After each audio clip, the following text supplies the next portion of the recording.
श्याम भक्तों, पिछले वीडियो में आपने ये जाना था कि बाबा श्याम हमारी परीक्षा कैसे लेते हैं। इसके ऊपर मैंने आपको कुल 5 पॉइंट बताए थे जिसमें बाबा श्याम हमारी परीक्षा कैसे लेते हैं और उसका समाधान क्या है। वो सारी बातें मैंने उस वीडियो के दौरान आपको बताई थी। श्याम भक्तों, उस वीडियो में कुछ बातें अधूरी रह गई थी जिसे इस वीडियो के माध्यम से पूरी करना चाहूंगा और आज आपको ये बताना चाहूंगा कि बाबा श्याम की अगली 5 परीक्षा कौन सी है। वो 5 परीक्षा को अपनी जिंदगी में उतार लीजिए, इन पांचों बातों की गांठ बांध लीजिए और समझ लीजिए कि अगर ऐसी स्थिति आपके साथ होगी तो बाबा श्याम आपकी परीक्षा ले रहे हैं। इस कंडीशन में अब आपका क्या काम बनता है कि आप बाबा श्याम को पकड़ कर रखेंगे या बाबा श्याम का साथ छोड़ेंगे। और इन 5 नई बातों को लास्ट तक जरूर सुनिए ताकि पूरी जानकारी आपको मिल सके। आप सभी श्याम भक्तों को जय श्री श्याम। श्याम भक्तों, कैसे हैं आप सभी? उम्मीद करते हैं अच्छे ही होंगे। तो श्याम भक्तों, जब हम अपनी जिंदगी में हार जाते हैं, हर तरफ से परेशान रहते हैं, हमारे पास पैसा है, बंगला है, कार है, सब कुछ है, परंतु हमारे पास क्या नहीं है? मन की शांति नहीं है, जिसके कारण से हमारे स्वास्थ्य के ऊपर प्रतिकूल प्रभाव पड़ता जा रहा है। हमारा स्वास्थ्य खराब होता जा रहा है, हमारा शरीर खराब होता जा रहा है, हमारे शरीर के कई अंग ऐसे हैं जो काम नहीं कर पा रहे हैं। श्याम भक्तों, ऐसी स्थिति में उसके परिणाम गंभीर भी आते हैं, अर्थात हम कभी कभी बेहोश हो जाते हैं, हमारा बीपी कभी कभी बहुत ज्यादा हाई हो जाता है और उसके बाद जब हम इन परेशानियों को सोचते हुए बाबा श्याम की समक्ष बैठते हैं, उनकी पूजा पाठ करने के लिए बैठते हैं, तो हमारा मन जो है वो कहीं और लगा रहता है, जिसके कारण से हमें मानसिक बीमारी भी हो जाती है। यानी कि बाबा श्याम हमारे समक्ष ऐसी परिस्थिति कर देते हैं कि एक तरफ कुआं तो एक तरफ खाई, अगर इधर गए तो कुएं में गिरेंगे, इधर गए तो खाई में गिरेंगे। तो अब श्याम भक्तों करे तो क्या करे? अर्थात श्याम भक्तों, इस परीक्षा का नाम है आपकी स्वास्थ्य की परीक्षा, अर्थात आपके शरीर की परीक्षा। जिस शरीर से आपने धन कमाया है, जिस शरीर से आपने अपने परिवार का पालन पोषण किया है, जिस शरीर के बदौलत आप इस जिंदगी को जी रहे हैं, अगर इस शरीर में कुछ दिक्कत आ जाए, कुछ प्रॉब्लम आ जाए, तो समझ लीजिए भगवान की विशेष परीक्षा है। भगवान ये जांचना चाहते हैं ऐसी स्थिति में आपका रवैया कैसा होगा, ऐसी स्थिति में आपकी सोच कैसी होगी, ऐसी स्थिति में आप क्या करने वाले हैं। श्याम भक्तों, बाबा श्याम ऐसी परीक्षा इसलिए देते हैं, वो ये जांच करना चाहते हैं ऐसी स्थिति में आप क्या काम करना चाहते हैं।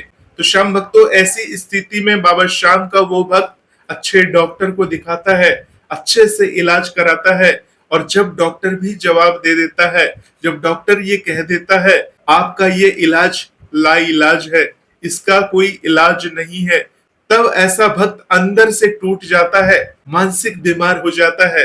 और जब उसे ये पता चलता है कि एक हारे का सहारा है जो कि खाटू धाम में है, अगर एक बार वहां पर चले जाए तो क्या पता उसकी मेहरबानी हमारे ऊपर हो जाए। तो ये सोचकर जो भक्त बाबा के दरबार में पहुंच जाता है और दरबार पहुंचने के बाद अपने दुख दर्द बाबा को सुनाता है, बाबा श्याम से सारी बातें कहता है, तो बाबा श्याम उसकी जिंदगी में सुधार जरूर लाते हैं। परंतु श्याम भक्तों, उसकी जगह ऐसा ही भक्त जो खाटू धाम न जाकर ऐसी जगह जाता है जहां तो खाटू वाले श्याम बाबा विराजमान है, परंतु काम कोई और इंसान कर रहा है, अर्थात उसकी मन में दुविधा हो जाती है जब वो ये सोचने लगता है कि खाटू धाम में तो बाबा के समक्ष सिर्फ गुहार लगा सकते हैं, वहां तो कोई हमें आशीर्वाद देने वाला नहीं है, इसकी जगह हम किसी और धाम में चले गए तो वहां बड़े बड़े महंत बैठे हैं जो अपने जल के माध्यम से संपूर्ण ठीक कर देते हैं। ऐसी सोच के साथ उस धाम में पधारते हैं और वहां जाकर बाबा श्याम की कृपा की जगह उस महंत का आशीर्वाद से ठीक होना चाहते हैं। तो श्याम भक्तों, यहाँ पर वो गलती करते हैं भेदभाव का, चुनाव का, अर्थात उसे खाटू धाम पर इतना भरोसा नहीं है कि बाबा श्याम के समक्ष जा रहा है, बाबा श्याम से अर्जी लगाई है, अरदास लगाई है, बाबा की मेहर हुई, श्याम बाबा की कृपा हुई तो आप जल्द स्वस्थ हो जाएंगे। उनके धाम को छोड़कर आप किसी और धाम में चले जा रहे हैं। अब आप ये कहेंगे वो भी तो श्याम बाबा का धाम है, परंतु श्याम भक्तों, खाटू धाम की जगह कोई धाम नहीं ले सकता। खाटू धाम ही है जहां पर बाबा श्याम का शीश विराजमान है। वो धाम के चमत्कार अलग हैं, क्योंकि वहां पर सिर्फ बाबा श्याम विराजमान है, आसपास कोई महंत नहीं है, सिर्फ पुजारी हैं जो मोर छड़ी का झाड़ा देते हैं, और वहां पर आकर बाबा श्याम की कृपा को लेकर भक्त अपने साथ जाते हैं। तो श्याम भक्तों, ये पहली बात है कि बाबा श्याम हमारी स्वास्थ्य की परीक्षा लेकर हमें ये जांचते हैं कि हम आगे कौन से कदम को उठाने वाले हैं।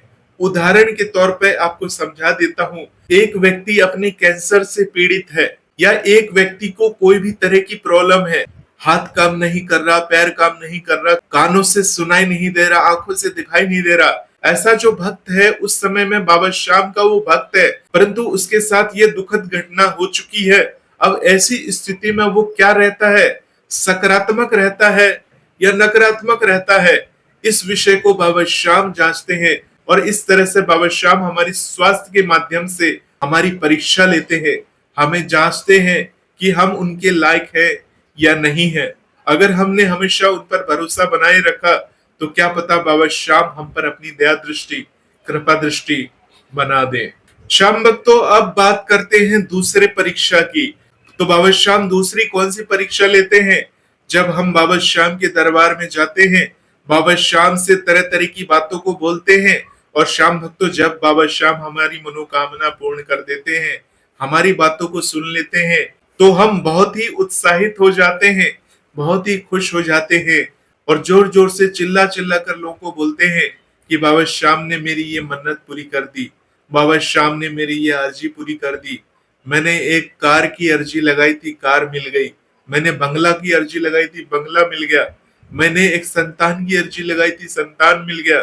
तो ऐसे कई सारी अर्जियां होती हैं जो भक्त बाबा श्याम के समक्ष लगाते रहते हैं। तो श्याम भक्तों, इस प्रकार से बाबा श्याम हमें सांसारिक चीजों को प्रदान करके हमारे भीतर मौजूद खुशियों को जांचते हैं, हमारे अंदर मौजूद प्रलोभनों को जांचते हैं। अर्थात दूसरी जो परीक्षा है वो है संसार के प्रलोभनों की परीक्षा। अर्थात संसार की ऐसी ऐसी वस्तु हमारे पास होगी, उन वस्तुओं को देखकर वो हमारी परीक्षा लेते हैं। श्याम भक्तों, जब हम पूरी तरह से सुखी संपन्न हो जाते हैं, हमारा स्वास्थ्य भी सही है, हर तरह से हम खुश हैं, हमारी बिजनेस में दिन दुगनी रात चौगनी तरक्की होती जा रही है, जहां देखो वहीं से पैसा बरस रहा है, आनंद की घड़ी झड़ती जा रही है, ऐसे में श्याम भक्तों बाबा श्याम हमें जांचते हैं। वो ये देखना चाहते हैं कि मैंने इस भक्त को इतना सब कुछ दिया, इतना कुछ किया, परंतु इस भक्त ने आखिर क्या किया। श्याम भक्तों, आप लाइव देखते होंगे, जब आप श्याम बाबा की दरबार जाते हैं या किसी भी आसपास के मंदिर में जाते हैं, तो ऐसा भक्त क्या करता है, बाबा के दरबार पहुंचकर नोटों की गड्डियों को गुल्लक के अंदर डालता है। श्याम भक्तों, यहाँ नोटों की गड्डियों को गुल्लक में डालना मना नहीं है।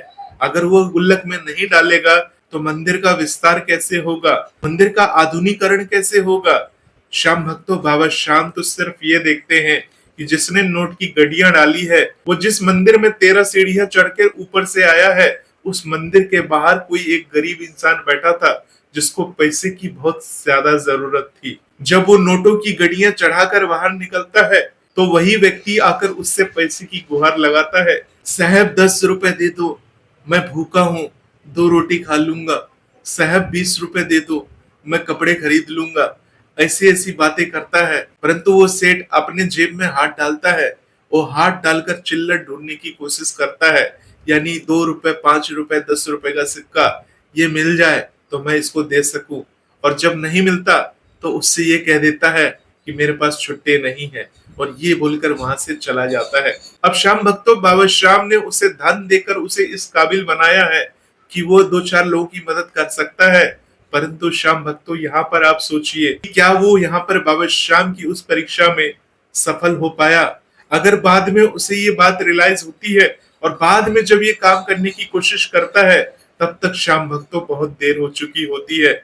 जब हमें एग्जामिनेशन हॉल में क्वेश्चन पेपर के सारे आंसर पता चल जाते हैं और उसके बाद हम कहते हैं कि अब तो मैं सारा कर ही लूंगा, तो क्या परीक्षक आपको वो पेपर हल करने देगा?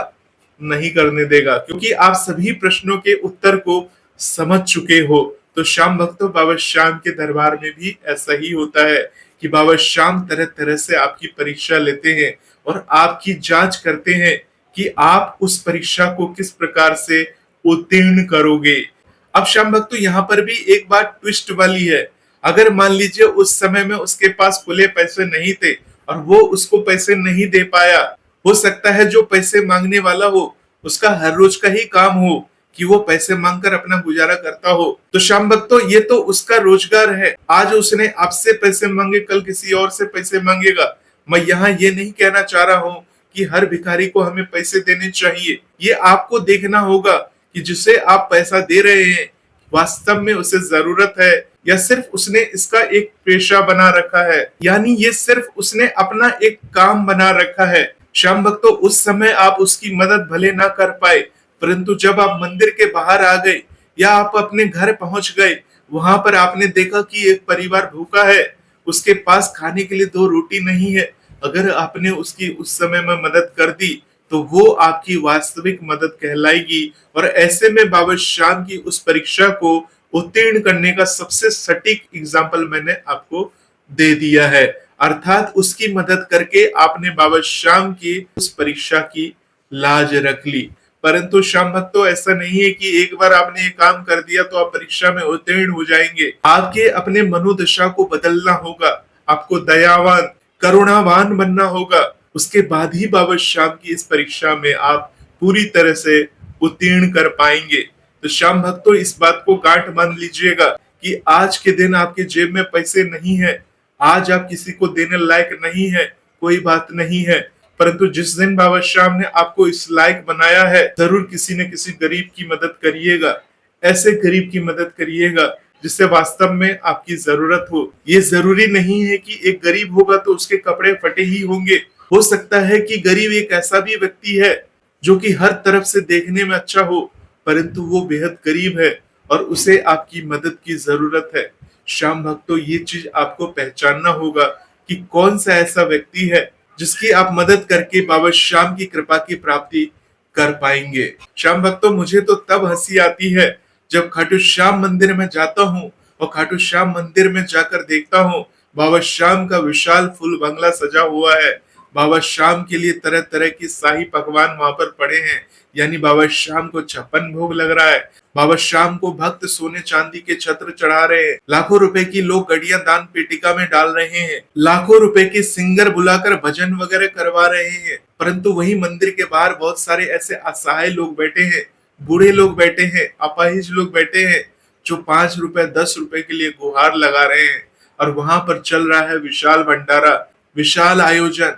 सिंगर को देने के लिए 5 लाख 10 लाख रुपए है, परंतु किसी गरीब को 5-10 हजार रुपए लगाकर उसका कोई काम धंधा करा देना, जो कि बेहद मजबूरी में मांगने के लिए बैठा है, ऐसे लोगों की मदद ना करके और इतना बड़ा आयोजन वगैरह करवाने से कोई मतलब नहीं बनता, कोई फायदा नहीं बनता। तुम्हारे पैसे वाले बन जाने से तुम्हें कोई फायदा नहीं होने वाला। श्याम भक्तों, ऐसा भक्त जब बाबा श्याम की उस परीक्षा को उत्तीर्ण नहीं कर पाता तो बाबा श्याम क्या करते हैं जानते हैं? बाबा श्याम उसे राजा से रंक बनाना शुरू कर देते हैं। धीरे धीरे जो भी उसको खुशियां दी है वो खुशियां धीरे धीरे करके उससे छिनने लग जाती है और उसे महसूस तक नहीं होता कि ये हो किस कारण से रहा है, मैंने कौन से ऐसे अपराध किए हैं, मेरे साथ ये परेशानी लग गई है। उसके बाद जब उसे एहसास होता है तो फिर से वो खाटू धाम दौरा दौरा भागा आता है, क्योंकि जब पैसे वाला था तब तो बाबा श्याम की सेवा कर नहीं पाया। बाबा श्याम के घर में शीश विराजमान थी, जब तक गरीब था तब तक तो बहुत सेवा करता था, बाबा के मंत्रों को जप करता था, बाबा की भक्तों की सेवा करता था। और जैसे ही पैसे वाला बन गया, कमाने में इतना लग गया कि अब उसे होश ही नहीं है कि उसे अब करना क्या है। जो काम उसे बाबा श्याम ने सोचा था, तू मेरा भजन गाएगा, मैं तेरा उसी में बेड़ा पार करूंगा, परंतु वो भक्त पैसे वाला बनने के बाद अपनी जुगाड़ कहीं और भी देखने लग गया कि मैं और कहां से इतना ज्यादा पैसा कमाऊं। श्याम भक्तों, पैसा कमाना कोई बुरी बात नहीं है। बुरी बात तो ये है कि जिस कठिन परिस्थिति से आप उठकर ऊपर खड़े हुए हो, उस परिस्थिति को कभी भूलना नहीं चाहिए, उस परिस्थिति पर जरूर रहना चाहिए। नहीं तो बाबा श्याम आपके समक्ष ऐसा दिन लाएंगे जिस दिन की आपने ऐसी कल्पना भी नहीं की होगी। संसार की संसारिक वस्तुओं को देखकर हमें अमीर बनाकर हमारी परीक्षा लेते हैं, हमारे अंदर की कमियों को उजागर करते हैं, और ये देखते हैं कि हम अमीर बनने के बाद भी वैसे रहेंगे या नहीं रहेंगे। और इस तरह से इस परीक्षा का ये संकेत हो जाता है कि बाबा श्याम हमें जांच लेते हैं, बाबा श्याम हमें परख लेते हैं और हमें ऐसा बता देते हैं कि हमारे लिए सच्चा सुख क्या है। श्याम भक्तों, एक उदाहरण दूंगा। मान लीजिए एक बच्चे को खेलने का मौका मिले या पढ़ने का मौका मिले, अब उसे ये डिसाइड करना है कि उसे खेलना है या पढ़ना है, यानी उसकी प्राथमिकता पहले क्या है, उसे किस चीज का चुनाव करना है। इसी प्रकार से बाबा श्याम हमारे समक्ष चुनाव रखते हैं, हमारे सामने ऑप्शन रखते हैं। चलिए श्याम भक्तों, अब बात करते हैं तीसरे बात की। श्याम भक्तों, तीसरा जो बात है, बाबा श्याम अज्ञान और ज्ञान की परीक्षा लेते हैं। अब इसका क्या मतलब है? श्याम भक्तों, यदि हमारे जिंदगी में कठिनाइयां चल रही हैं, हमारी जिंदगी में बहुत ज्यादा परेशानियां चल रही हैं, तो बाबा श्याम हमें इन कठिनाइयों के जरिए हमें ये सिखाना चाहते हैं कि अपने ज्ञान का इस्तेमाल करके इस अज्ञान के मार्ग से बाहर निकलो और अपनी इस परीक्षा में सफल हो जाओ। उदाहरण के माध्यम से समझाऊंगा श्याम भक्तों। मान लीजिए आपने एक दुकान खोली है कोई ऐसी जगह, अब आपको ऐसा लगता है कि ये दुकान मेरी इस जगह बहुत ज्यादा चलेगी और मैं बहुत ज्यादा पैसा कमा के एक दिन अमीर हो जाऊंगा। मैंने अपने दुकान के ऊपर बाबा श्याम का स्टिकर लगा लिया है, मैंने अपने गले में भी बाबा श्याम की छवि को रख ली है। अब तो मेरी बिजनेस दिन दुगनी रात चौगनी करेगी, बाबा श्याम की कृपा हमारे ऊपर बरसेगी। परंतु श्याम भक्तों, कभी कभी होता क्या है, जो हम सोचते हैं उसका विपरीत हो जाता है। अर्थात जिस बिजनेस को हम खोलकर जहां बैठे हैं, उस जगह हमारा वो बिजनेस ठप हो जाता है, चलता ही नहीं है। आपने कई भजनों के माध्यम से सुने होंगे कि जब किसी व्यापारी का बिजनेस ठप हो जाता है तो भगवान खुद रूप बदल कर आते हैं और उससे वो सारा सामान परचेस करके ले जाते हैं और उसकी मनोकामना पूरी कर देते हैं। परंतु श्याम भक्तों, ये कहानी हर किसी के ऊपर लागू नहीं होगी। अगर आपने नमक मंडी में जाकर आपने कपड़े का बिजनेस खोल दिया है, तो वो बिजनेस आपका कहां से चलने वाला है? सोचिए श्याम भक्तों, नमक की मंडी में लोग क्या खरीदने आएंगे? जैसे कि नाम से ही पता है कि नमक मंडी में जाकर नमक ही खरीदना है, यानी मसालों से रिलेटेड चीजें ज्यादा होंगी, तो ऐसे लोग मन बनाकर यही चीज खरीदने आएंगे। परंतु वहीं पर अगर आपने कपड़े का बिजनेस डाल लिया है, फिर ये सोच रहे हैं कि वो आपका बिजनेस चल नहीं रहा, एक आध ग्राहक आ गए तो आ गए, आपने लाखों का माल अपनी दुकान में भर लिया है, अब बाबा श्याम का स्टिकर भी कोई काम नहीं कर रहा, तो आप ये कहेंगे कि इस स्टिकर में तो कोई चमत्कार ही नहीं है, ये तो कोई काम ही नहीं करता है, बाबा श्याम तो सुनते ही नहीं है। तो श्याम भक्तों, ये मार्ग तो आपने खुद ब खुद चुना है। अर्थात आप अज्ञानी थे, आपको ज्ञान नहीं था कि जहां आप ये काम करने वाले हैं वहां पर ये चीज चलने वाली नहीं है। तो बाबा श्याम आपको ऐसी कठिनाई प्रदान करते हैं, ऐसी कठिनाई देते हैं जिससे आपको ये महसूस हो सके कि आपने सही काम सही जगह नहीं खोला है, अर्थात आपका चुनाव गलत है। यानी कठिनाई देकर आपको ये ज्ञान दे रहे हैं कि आप सही जगह चुनाव करो और अपने बिजनेस को, काम धंधे को अच्छे से चलाओ, तब बाबा श्याम का वो स्टिकर का भी चमत्कार महसूस करेंगे और गले में रखा हुआ श्याम बाबा की कृपा भी आपके ऊपर बरसेगी। तो श्याम भक्तों, ये बाबा श्याम की तीसरी परीक्षा थी, यानी बाबा श्याम अज्ञान से ज्ञान की ओर हमें धकेलते हैं। अर्थात जब तक हमें चोट नहीं पहुंचेगी तो दर्द कैसे महसूस होगा, इस बात को गांठ बांध लीजिए श्याम भक्तों। चलिए श्याम भक्तों, अब चौथी बात की बात कर लेते हैं कि चौथी कौन सी ऐसी परीक्षा है जो बाबा श्याम हमारी लेते हैं। श्याम भक्तों, चौथी परीक्षा है दया और सहानुभूति की परीक्षा। अर्थात आपके अंदर दया की भावना नहीं है, सहानुभूति की भावना नहीं है, किसी की मदद करना नहीं जानते, सिर्फ स्वार्थी होकर अपना पेट भरना जानते हैं, तो बाबा श्याम आपकी परीक्षा लेते हैं। बाबा श्याम ये जांचना चाहते हैं कि आप में करुणा कितनी बची है, दया की भावना कितनी बची है। अगर करुणा दया आपके अंदर नहीं है तो आप बाबा श्याम से जितनी गुहार लगा लो, जितनी मिन्नतें कर लो, बाबा श्याम आपकी नहीं सुनेंगे, बाबा श्याम की परीक्षा में आप सफल नहीं हो पाएंगे। श्याम भक्तों, मान लीजिए अगर आपको सड़क पर एक भिखारी नजर आता है या एक भूखा इंसान नजर आता है या कूड़े की बाल्टी में कुछ टटोलता हुआ एक इंसान नजर आता है, आप सहानुभूति या दया की भावना से उसके पास जाते हैं और उससे पूछते हैं भाई साहब क्या ढूंढ रहे हो, और इस सहानुभूति भावना के साथ दया प्रकट करते हैं, उसे खाना देते हैं, तो भगवान की इस परीक्षा को आप सफल कर सकते हैं। श्याम भक्तों, ये एक बार के लिए नहीं होना चाहिए। जब भी आपको मौका मिले, समय मिले और अंदर से दिल गवाही दे रहा हो, तब जरूर ये काम कर लेना चाहिए। श्याम भक्तों, ये बातें सिर्फ इंसानों पर लागू नहीं होती, ये बातें जानवरों की सेवा से भी रिलेटेड है। कोई जानवर अगर आपको भूखा दिख जाए तो उसे खाना जरूर दे, परंतु अपनी सुरक्षा को ध्यान में रखकर। श्याम भक्तों, अब बात करते हैं पांचवें और अंतिम परीक्षा की, अर्थात वो कौन सी ऐसी परीक्षा है जो बाबा श्याम हमारी लेते हैं।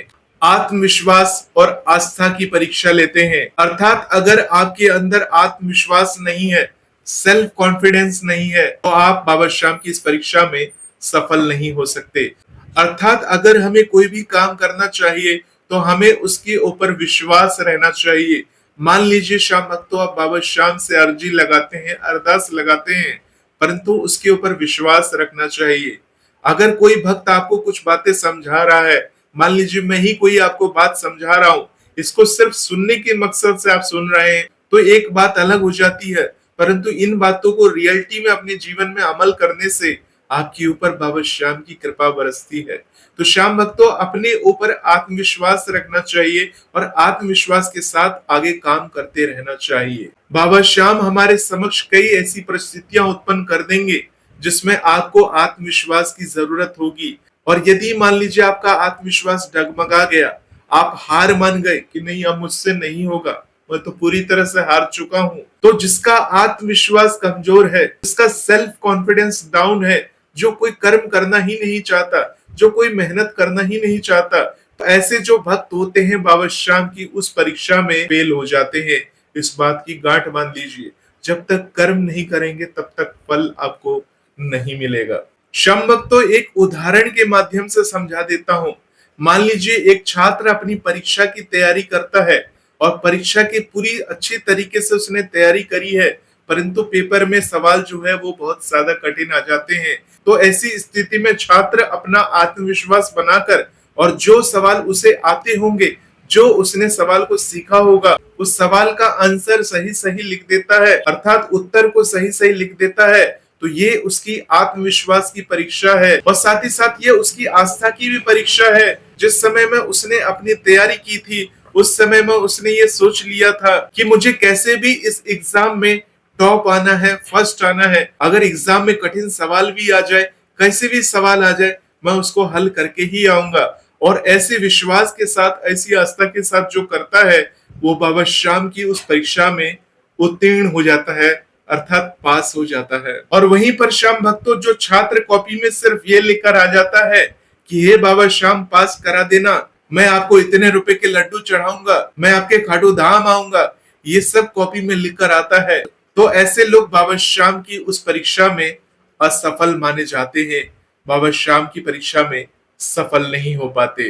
तो श्याम भक्तों, हमारी और आपकी जिंदगी में कैसी भी कठिन परिस्थिति चल रही हो, अपना सेल्फ कॉन्फिडेंस डाउन मत होने दीजिए। आप भारी कर्जा में डूबे हुए हैं, 15 लाख 20 लाख का कर्जा आपके सिर पर है, आपकी आमदनी बहुत ज्यादा कम है, आप चुका नहीं पा रहे, सेल्फ कॉन्फिडेंस डाउन मत होने दीजिए, क्योंकि बाबा श्याम ने आपके लिए कुछ अच्छा सोच रखा है। सिर्फ कर्म करने की जरूरत है, मेहनत करने की जरूरत है, और इस परीक्षा में सफलता आपकी कदम चूमने वाली है। तो श्याम भक्तों, कुल ये 5 नई बातें थी जो मैंने इस वीडियो के माध्यम से आपको बताने की कोशिश की है, और होपफुली आप सबको ये बातें समझ में आई होंगी, अच्छी भी लगी होंगी। अगर भजन मंत्र शक्ति चैनल से जुड़े रहना चाहते हैं और बाबा श्याम की ऐसी ही बातों को सुनते रहना चाहते हैं, तो इसके लिए तो चैनल को सब्सक्राइब जरूर करना होगा, जिससे कि मैं आपके समक्ष बाबा श्याम से जुड़ी हुई ऐसी बातों को लाता रहूं और आपकी ज्ञान को बढ़ाता रहूं। मिलता हूं श्याम भक्तों एक नए वीडियो के साथ, तब तक के लिए आप सभी अपना ध्यान रखें। जय श्री श्याम, जय श्री राधे।